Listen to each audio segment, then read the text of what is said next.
ça, le château?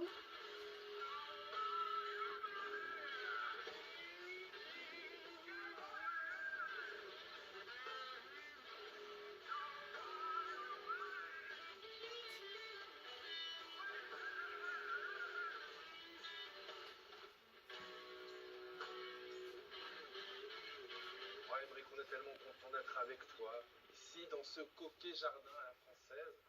S'il y avait des fruits pour en cueillir, je pourrais t'en donner un. Take a fruit en anglais. Bah oui, parce que c'est le nom de ton dernier disque, c'est le 12e disque, puisque ce monsieur est impliqué dans 9 autres groupes, 9 projets musicaux. Mais comment tu fais pour gérer tout ça? Ça se goupille assez facilement jusque-là. Voilà, évidemment, les semaines sont bien remplies. Pas mal de répètes avec tout ce beau monde et des sessions studio. Et puis il y a Whatever the Weather. Ça, c'est le projet justement grâce auquel il y a cet album. Take a Fruit, qui est le premier album de composition personnelle. Qu'est-ce que ça veut dire? C'est ça, et ben en fait ça veut dire qu'au premier confinement, comme beaucoup d'autres musiciens, j'imagine, je me suis mis à écrire de la musique, des choses que j'avais un peu dans un coin de ma tête, que j'avais pas le temps de faire. C'était surtout de sortir de la musique qui venait voilà, de moi, enfin, voilà, que ce soit la musique ou les paroles, j'ai presque tout écrit. Ma sœur m'aide un petit peu pour les paroles, vu qu'elle est traductrice, elle est super forte. Qu'est-ce que tu vas jouer ce soir?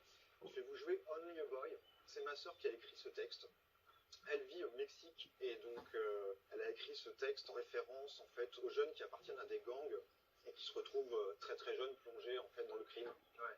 Une triste réalité, mais voilà, c'est très poétique et j'ai mis donc ces textes en musique et voilà. Toi, tu as commencé par le piano? Ouais, j'ai fait du piano classique pendant une dizaine d'années, j'ai commencé à 6 ans.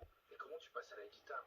Parce que lui, il a des mains magiques, quoi. Et ben, en fait, j'ai été inspiré en regardant Hendrix, Jimmy Page et d'autres guitaristes, Rory Gallagher. Ouais. Ça m'a pas mal inspiré, donné envie de faire pareil, tout simplement, parce que quand on a 10 ans, on a envie d'imiter nos héros, en fait, finalement. Toi, ta base, c'est plutôt, dis-moi si je me trompe, hein, le blues, le folk. Dans quel style tu t'es inscrit aujourd'hui? Ouais, le blues rock, toute la musique psychédélique et la folk, c'est vraiment le noyau de ce que je fais, je pense. Ça, c'est dur à dire, j'aime tellement de musiques différentes, en fait, que voilà, je ne sais pas toujours trop dans quoi me catégoriser. Est-ce qu'il faut être catégorisé? Non, c'est bien aussi quand on sort des cases. Depuis ce matin, tu travailles avec Madame Monsieur. Tu t'attendais à jouer avec eux ou pas du tout? Ils étaient sur ta liste? Non, je m'y attendais pas. Surprise! Voilà, c'est réussi. Mais non, ça va être super. Vous avez des univers très différents. On a des univers très différents, mais je pense qu'on a tous les trois l'oreille musicale et la passion et le goût de faire une bonne sauce entre nous trois et de faire du mieux qu'on peut, comme ça, sans se connaître depuis des années, sans avoir joué depuis des années. Et cette reprise alors, ce sera quoi? Écoute, ça sera Wild Horses des Rolling Stones. Et voilà, on va vous faire un format 2 guitares et 3 voix, vu que tout le monde chante. C'est un groupe qui fait partie de ton panthéon personnel, j'imagine? Ouais, il y avait des vinyles, des Stones à la maison. Donc tu te mets pas trop la pression quand même? Non, ça va. Bon. Je te laisse aller répéter quand même avec Madame Monsieur. Pendant ce temps-là, nous, on s'intéresse aux pratiques artistiques amateurs. On va aller à la rencontre d'une danseuse. Sa face A, c'est sa vie de tous les jours, celle d'une cadre d'entreprise. Sa face B, c'est sa passion. C'est la danse sans qui elle ne pourrait pas vivre. J'ai presque envie d'ajouter un jour de plus. C'est un portrait signé Sébastien Bronger.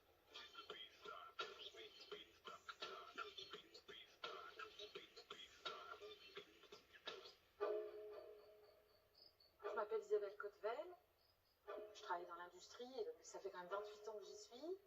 Je m'y plais beaucoup. J'ai choisi un métier très lié aux chiffres. Je trouve que ça se complète très très bien en fait, ce côté terre à terre avec ce côté de danse qui me permet de m'échapper justement de mes chiffres et de cette vie terre à terre.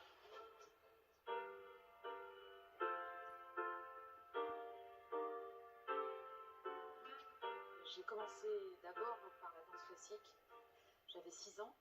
Jusqu'à l'âge de 13 ans, j'ai fait du classique. À l'époque, j'habitais dans le nord de la France. J'ai dansé en classique à l'Opéra de Lille. Après, j'ai quitté le nord de la France, j'ai arrêté le classique et je me suis mis au modern jazz. pendant quelques années, jusqu'à la fac, mes études, et j'ai arrêté à 20 ans.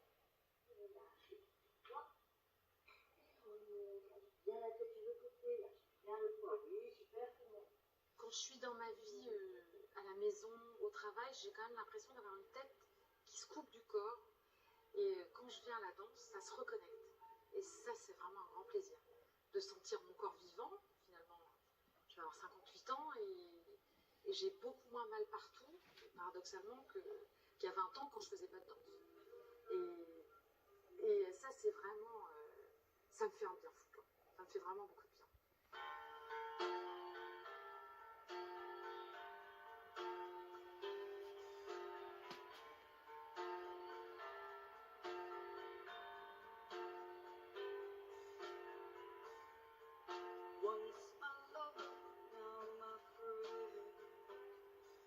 Ce que j'observe chez Isabelle depuis des années où elle pratique, c'est qu'elle est arrivée avec une image d'elle-même sans doute un petit peu négative sur ses capacités, ses moyens, ses possibilités en danse, et que la persévérance, la continuité, l'assiduité de sa pratique l'a fait complètement transformer sa danse, son rapport à la danse et son rapport à elle-même du coup. Quand j'ai démarré avec Manuel, je rigolais beaucoup de ça, je parlais de ce petit poisson doré là, dans les mots qui perd tout le temps sa tête. Et c'est ça, je commençais la choré et j'avais mon esprit qui partait et donc je m'arrêtais. J'avais des trous. Et finalement, j'ai apprivoisé Dory et ça va bien mieux avec la mémoire. Et, parce que je pense que j'accepte mieux mon cœur aussi peut-être, mon corps, ses rondeurs, et puis j'accepte finalement le regard des autres sur moi.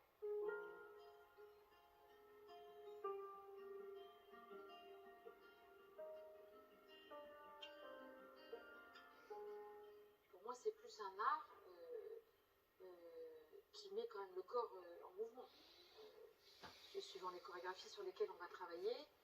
Alors, je peux comprendre que les gens disent c'est un sport, parce que parfois il peut y avoir des moments un peu toniques où on travaille de la résistance, mais non, moi ça se rapproche vraiment plus de l'art de ce que le corps est capable d'exprimer finalement des sentiments qu'on a à un certain moment. Et en ça, c'est vraiment l'art. Le contemporain peut-être justement par cette approche de comment on fait travailler son corps, en fait, avec un cadre, mais aussi avec beaucoup de liberté, qui permet justement cet abandon et ce lâcher prise, quoi. J'ai l'impression que je passe un message aussi, un message humain, que quel que soit le corps qu'on a, finalement, on peut faire de la danse.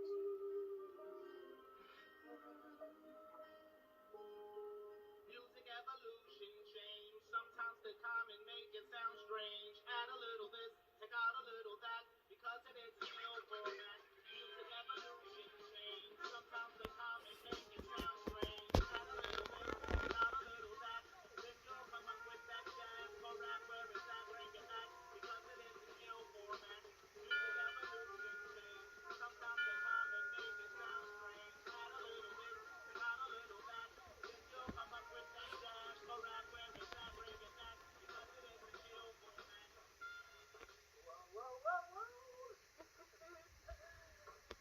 Voilà, je viens juste de terminer l'encolure. Donc j'ai fait 2 petites bandes rouges pour animer un peu le cheval, quoi. Et donc j'ai mis un peu une hippomobile, quoi. Oui, il y a comme une belle collection de... C'est ça, tu t'es inspiré voilà, du lieu. du lieu et... Il y a quelque chose de très brut parce qu'on se dit presque qu'on pourrait le trouver tel quel dans la forêt. Voilà, oui, oui. J'aime bien que ça reste côté pointé, pour laisser un peu la poésie parler. Alors il part où comme ça? Ah bah, il s'en va très loin, là, je crois qu'il est parti pour un long voyage. Voilà. Est-ce que là c'est parti d'une bûche aussi? Là, c'était plusieurs éléments que j'ai pu assembler. Donc il y a une partie de bûche, là, et après il y a d'autres morceaux de bois qui déjà m'inspiraient. C'est plus un assemblage, tout est chevillé, il y a des morceaux de fourchette. Et là, haut, nous avons un sabot, la semelle d'un sabot. Oh, voilà. c'est rigolo. Voilà, Donc c'est plutôt ça, quoi. Alors comment il s'appelle ce personnage? Pour l'instant, il n'y a pas encore vraiment de nom. Mais je pense que c'est peut-être Monsieur Renversant. Oh oui, Hein? j'ai vu ça Ça serait une bonne idée, je trouve. Voilà, comme ça il est baptisé. C'est Monsieur Renversant. Monsieur Renversant et son hippomobile. Et il va peut-être aller jusqu'à New York, parce que je crois savoir que tu as été exposé à New York. Voilà, oui, j'ai exposé des marionnettes à la galerie Kevin Morris à New York. Et peut-être que celui-là ira aussi, on fera un petit tour, on ne sait jamais. C'est très chic. Voilà. Je crois qu'il a parlé de Renversant